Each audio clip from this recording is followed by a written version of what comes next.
Monsieur, bonsoir ou rebonsoir pour ceux qui ont suivi l'édition spéciale tout à l'heure. Il y a eu un séisme en Thaïlande ce matin, il y a donc eu un tremblement de terre.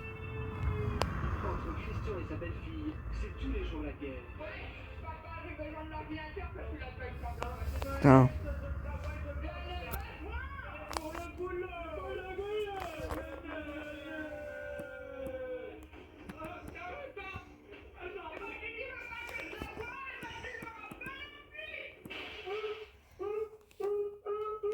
Et on a toujours le bilan. Et donc, pour ceux qui n'ont pas suivi, le bilan s'est alourdi. On est à 144 morts et 732 blessés.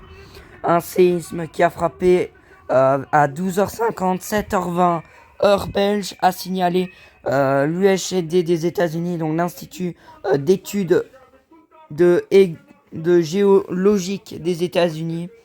Apparemment, un séisme magnitude de 7,7, un immeuble de 30 étages s'est effondré. C'est la principale information de ce journal. Voici les titres.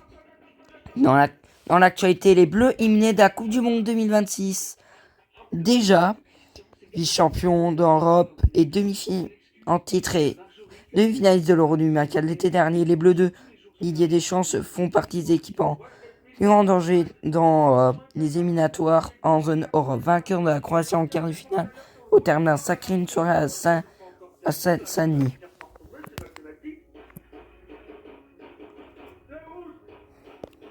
Et dans l'actualité, Crystal Palace annonce le retour de Mateta demain en FA Cup face à Fulham.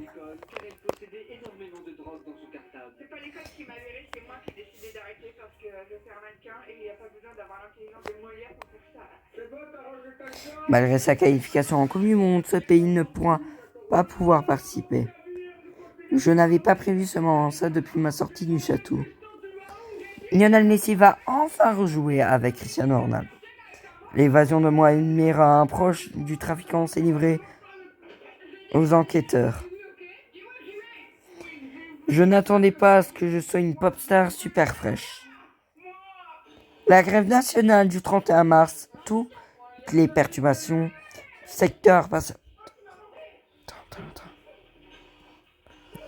Et une de ses principales informations ce matin, 7h20, heure belge, 12h50, en Myanmar, quand un séisme de magnitude de 7,7 a renversé tout l'est de l'Asie. Il y aurait 144 morts et 732 blessés. Heureusement, aucun Belge parmi les victimes.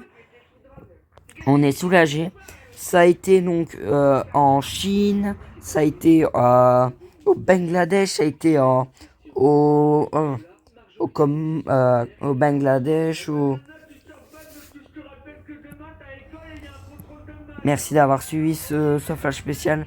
Nous pouvons malheureusement pas vous faire le journal parce que nous sommes pas en mesure de vous le faire. On a un incident technique. Bonne soirée.